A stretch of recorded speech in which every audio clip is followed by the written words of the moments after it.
खुलुमबाय रायजोफोर दिनै आं नोंथांमोननि सेराव लाबोगोन चिरांनि मुंदांखा फिल्म डाइरेक्टर रजेन नार्जारी बिथाङा रनसायथामनि गयबारि गामिनि बिथांजों आं दान्दिसे उनाव टेलिफनाव खोथा जागोन आरो बिथाङा मा सिनेमा बरनखो मा सिनेमा लिरखो बिथाङा मेथाइबो रोजाबो मेथाइबो लिरो देमसिनि अस्तादबो बिथाङा मा खालामबोखो जोंनि बर' हारिमुआव मा गोहोम दं बेफोरखौ गासैखौबो बुंजोबगोन नोंथांमोना दान्दिसेल' नेथ' फ्रेन्ड्स दहाय बुंनाय बायदि आङो रजेन नार्जारी आदाजों रायज्लायनो नागिरदों बिथाङा मुंदांखा सावथुन लिरगिरिबो आरो डाइरेक्टरबो दै बिथाङा दा बहा दं आं मोनथिया नाथाय आं दा बिथांखौ फनजोंनो बरनथारगोन बहा दं दे नाथाय साबस्क्राइब एकदम खालामथार नै रिं जादों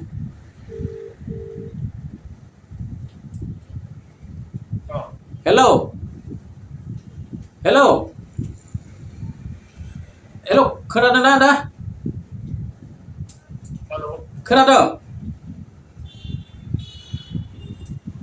नांदोंना नाङाखै खोनादों ना हेलौ खोनायाखै नेट गड़बड़ आरो खालामफिननाय जानोसै र'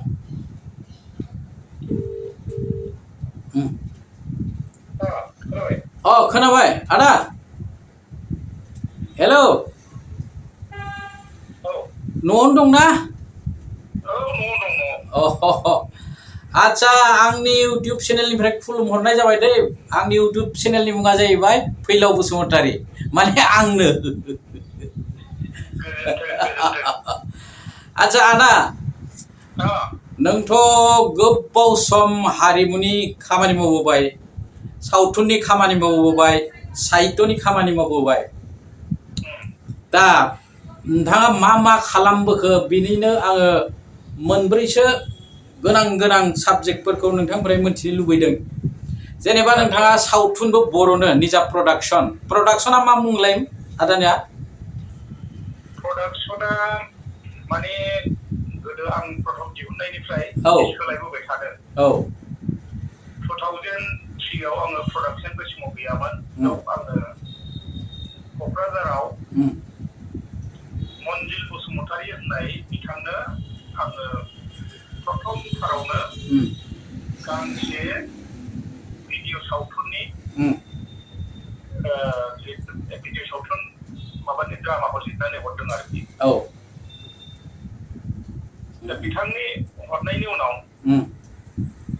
2004 निफ्राय निजिरा फिल्म ससाइटिनिफ्राय दिहुननाय जादों मोनसे जोङो रनसायथामाव दानानै निजिरा फिल्म ससाइटि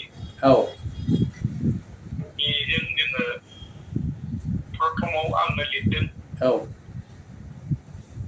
स्ट'रि स्क्रिप्ट गासिबो आं लिरदों आरो बेवहाय जोंना डाइरेक्टरा प्रथम हिसाबै आंबो खालामाखै मदाराम बसुमतारी बिथांमोन मदाराम माने कार्बि आंलंनि मदाराम बिथांमोन बे सावथुननि मुङा जादों खाफालनि लिरनाय बे गिबि 2004 आंनि बानायनायाव आरोखि निजिरा फिल्म ससाइटिनिफ्राय जादों बे सोर एक्टिं खालामदोंमोन साफा सानै गोसोआव दंना ओरैनो आङो एक्ट्रिसखौ एसे बावबाय गोबावबो आरो हठात सोंहरबाय आं कालेक्सन खालामनो नागिरदोंमोन दे एदाम होननाय सासे बङाइगाव कलेजाव फरायफुबाय थादोंमोन बे समाव एक्ट्रिसआ क'क्राझारनिमोन आं एसे नामखौ बावथ'बाय आच्छा दे अरजाला बिनि उनाव ओमफ्राय बेवहाय गोबां मानसि जानायलाय जोङो गादां खुदरा फिल्म ससाइटि दाफिननानै 2005 आव सिमांना मोगथां होननायखौ दिहुननाय जादों सिमांना मोगथां सिमांना मोगथां बेखौबो आंनो लिरदों आरो माखासे मेथाइफोरबो दङ बाहाय आंनि हाबनानै मेथाइयाबो नों लिरनाय? मेथाइयाबो आंनिनो दङ। ओमफ्राय बेयाव एक्टरा जाहैबाय राजिबमोन, एक्ट्रिसा जाहैबाय संगिना। औ। दा बाव जोङो साथामजों जोङो औ। बे गोदान फोजा फिल्म ससाइटिखौ बानायदों। अमर नार्जारि, औ। बिरसिं बसुमतारि आरो आं। औ बिरसिं, बे गुन्दा लाग्राया? गुन्दा लाग्राया। दा जोङो साथामजोंनो बिनि उनाव फारि फारि खालामलांगोन। आं बेखौ एसे खोन्थालांनि। औ एसे सुंथाबै। औ 2006 आव बिनि उनाव 100 जौखोन्दो गोरोन्थि। 2007 आव बिहामजो रानि। 2008 आव टेनसन। औ बेखौ जोङो साथामजों बानायदों। औ। बिनि उनाव बे साथामनि गेजेरावबो जोङो एसे गावबागाव खामानि थानायलाय इंगेज जानायलाय जोङो गोरोबलायनो हाथ'वाखिसै। उनाव थेवब्लाबो आंहा मोनसे सिनेमा आयदायाव एसे गोसोआ बोरखानाय हिसाबै आंनो निजिस्स मोनसे दुफावलु फिल्म प्रडाक्सन, दुफावलु फिल्म ससाइटि दिहुननानै मोनसे रेजिस्टार खालामनानै 2009 आव खामग्लिनाय गोसोखौ दिहुनदों। बे खामग्लिनाय गोसोआव सोर दंमोन? सानै साथामसो आर्टिस्टनि मुं? बेवहाय राजिब आरो थामफुलि। औ बिसोरो दंमोन। ओमफ्राय फैलाव बसुमतारि होननायबो दंमोन। माबाबो दंलाबायोमोन नामा? टिपुआबो दंलाबायोमोन नामा? औ। दा माखासेखौ आङो हथाथाय बुंजोबनो हाला। बेनि उनाव मोजां आर्टिस्ट दंमोन। बिनि उनाव आं हारसिंनो बानायनाया आंनो फिननाय नांगौ। औ। नों लिरनाय? एक्टरा बाव सुकबिरमोन। ओमफ्राय होमब्ला बिनि उनाव 2011 आव। बे वान डिसमोन नामा होमब्लाया? होमब्लाया वान डिस। होमब्लाया कमेडि फिल्म। औ। जों दंलाबायोमोन ना गासिबो? दंजोबथारो। बिनय गयारि, ओरैहाय सिम्पुल, ओरैहाय सिम्पुल दङ, दांखोलोदोबो दंमोन नामा बावलायलांबाय। औ। आरो मोजां आर्टिस्ट दंमोन आरोखि। टिपु दङ। औ बिनि उनाव आं द्रप थादों। औ। आरो बिनि सिगाङाव आङो लिरनानै हरदों सासे मानसिनो। बे कबिता होननायनो स्क्रिप्टल आरोखि। सोरगोनि लावदुमाय एम्फौनि जोनोम। बे माबायावनो जादों बियो। 2009 ना बहाबानो लिरना हरनाय जादों। स्क्रिप्टल हरदों आरो। आरो जोबथारनायाव आङो मोनसे बानायदोंमोन। बिनिफ्राय द्रप थानानै बिसिबां गोबाव द्रप थानानै बिनि उनावथ' 2016 आव नोंनि थाखायनो बानायदोंमोन। साक्सेस जायाखिसै। लामाया जाजोब्बायमोन। मेथाइनि थाखाय थानाय जादों। बोसोरनैसोआवसो हाबबाय। थाखा फैसानि खोथा दं नालाय। थाखा फैसा। बिनि उनावथ' कर'ना फैबाय। दा आङो मेथाइ सम मेथाइ सुजुगासिनो दङ। बरनगासिनो दङ। औ। दा बै बैसागुनि मेथाइ आरो बायदि मेथाइ, रमान्टिक मेथाइ, बे मालतीनियाबो दोंनै लांदों। दा रिसेन्ट खनगासिनो दङ मोनसे देमसि टाइपनि मेथाइ। ओमफ्राय मोनसेया खननाया दिनै खनगोन आरोखि। मेथाइ सुर आंनिजों। दा हागौमानि बे बैसोआव इसिबांसिम हायो नाजालांसै नाजादो आच्छा नोंनि आदानि मुंदांखा फिल्म होनबाथाय बिहामजो रानि बिहामजो रानिखौ मेरला श'फोराव लांदों नुदों जोङो खोनादों अब्लाथाय जों सानोमोन आरो रजेन नार्जारिनाव जोंबो एक्टिं खालामनो मोननायब्ला ओरै सानना थायोमोन जोङो बे सिनेमायाव एक्ट्रेसा सोरमोन बावलायलांबाय आङो नायदोंबाबो संगिना राजिब दं सिम्पुल दंमोन थाखायो औ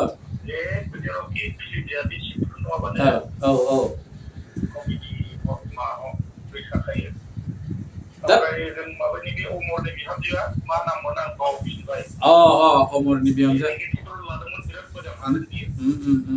आंबो बावबाय बे समाव ओरैबायदि साहिदा जादों फुजा सिजोनाव 15-16टा केसेट बायनायाव थाङामोन सानसेयाव ओमफ्राय क'क्राझाराव 100 टाकानि ब्लेक जादों गंगा हलाव फुल टिकेट एखेबारे हाउसफुल जाजोबदों सामफ्रामबो हाउसफुल आच्छा बेदि आरो बेखौ मिन्थिबाय बेदि नोङो एसेबां सिनेमा बानायबाय मेथाइ लिरबाय ओरै थोरै प्रडाक्सनबो खालामबाय बेफोरनि थाखाय सरकारनिफ्राय माबाफोर अनसुंथाइ मोन्दोंमोन नामा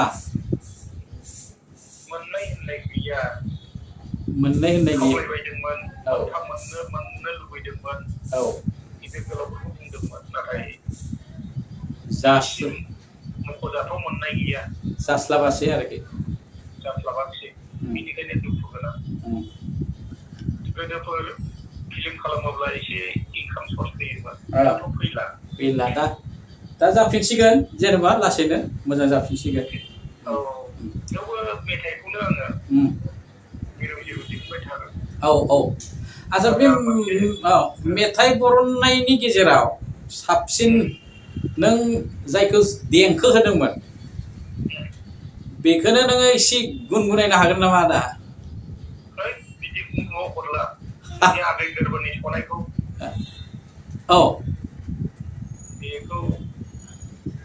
बेथ' नोंनो टिउन होनाय आबै गोरबोनि सनायखौ साबसिन मोनदों मानसिफ्रा आं जेखौ लिरो आं बेखौ सुरबो होखायो हाजोआव इयो ओमफ्राय माबा मा होनो माबाया बावलायलांबायलै खानाय मोनफ्रामलायनाय माबाया बे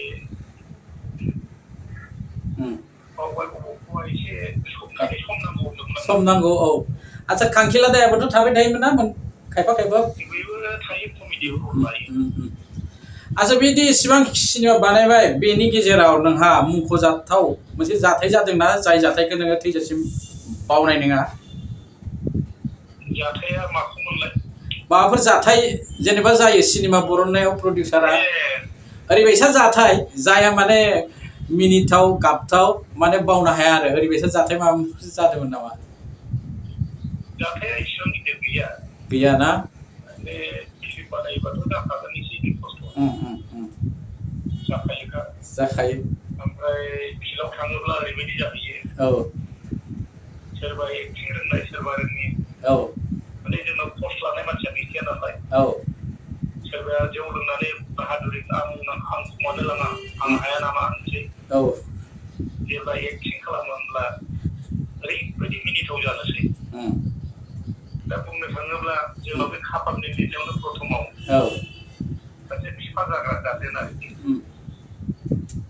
बे समाव अमरा आथिं आखाइ खेबजानानै बिसिनाव थाहैदों आरोखि डाइलगा गुसुंथार बेखौ होननो थिनदोंमोन आरो थां आइथां नोमखैया साहा लोंनो लिंनो थां दा बे ससेखौनो ओरैबायदि जाबाय मानसिया खाब्रायो थां आइथां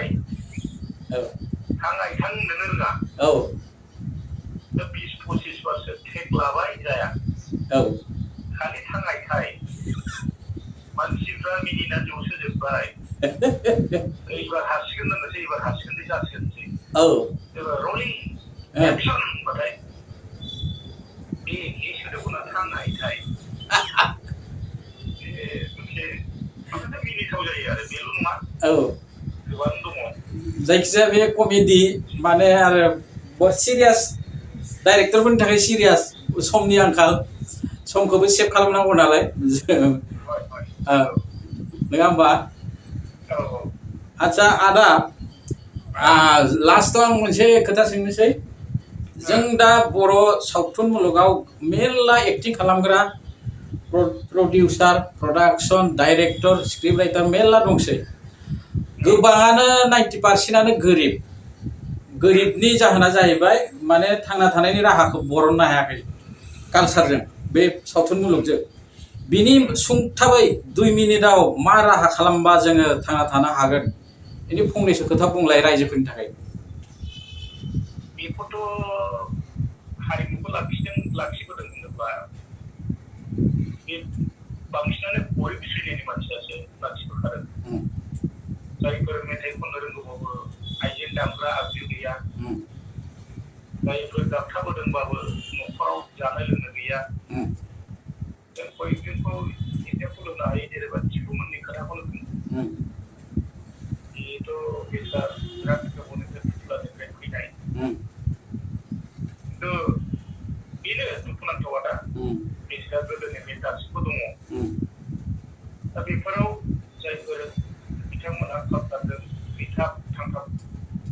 नांथाबबोदों बेयो जाबाय खालि गावनि थांनानै थागोन गावनि मोनथिजानाय थाखायल नङा बे जाहैबाय बर' जाथिनि सासे बर' हारिमुखौ फोथांनानै लाखिनो थाखाय गावनि गोसोखौ होनाय बिनि थाखायनो बेफोरबायदि नांथाबनानै थाग्रा मानसिफोरनो गभर्नमेन्टआ पेन्सनफोर होयोब्ला जोबोद गाहाम जायो एसे रेहाय मोनो आरोखि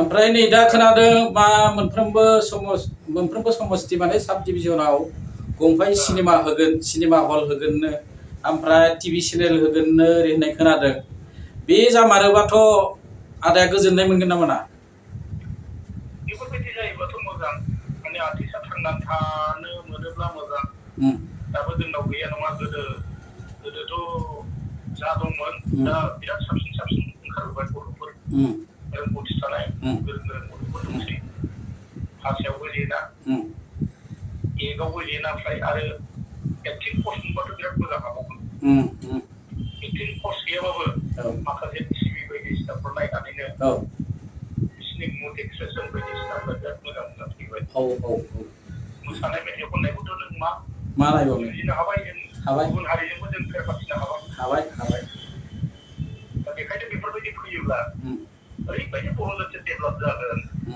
खारन नोङो जेरै बांला एसामिस हिन्दीफ्रा जेरै जौगाखांदों जोंनि बर' जाथियाबो खम समनि बिथोरावनो थाबैनो जौगागोन होननानै आं सानो आरोखि साबायखर आदा आंजों दसे सम रायज्लायनायनि थाखाय आरो हारिमुनि बिथिङाव एसे खोथा बुंनायनि थाखाय आरो एसेबां मेरला सावथुन सोरजिनानै बर' हारिमुखौ थफ्ला गिदिर खालामनायनि थाखाय ओमफ्राय नोंनि आंनि दिनैनि नायजाबखौ एसेयावनो फोजोबनाय जाबाय लोगोसे नोंथांनि जिउआ गोलाव जाबावथों बिनि थाखाय आं आफा गसाइनाव बोर बिख'नानै हरबावनाय जाबाय लोगोसे आरो मावफुंलांबाव जेसेबां हायो दे खुलुमबाय दे गोजोन्थों साबायखर रजेन नार्जारी रनसायथामनि चिरां डिस्ट्रिक्टनि गयबारि गामिनि बिथाङा दाबो गाराखै मेरला गोबाव सम दोनथ'दोंमोन सिनेमा सावथुन बरननायखौ नै दा मेथाइआव नांथाबना दङ जायखिजाया जों दिनै बे हाबाफारिखौ एसेयावनो फोजोबनाय जाबाय गोजोन्थों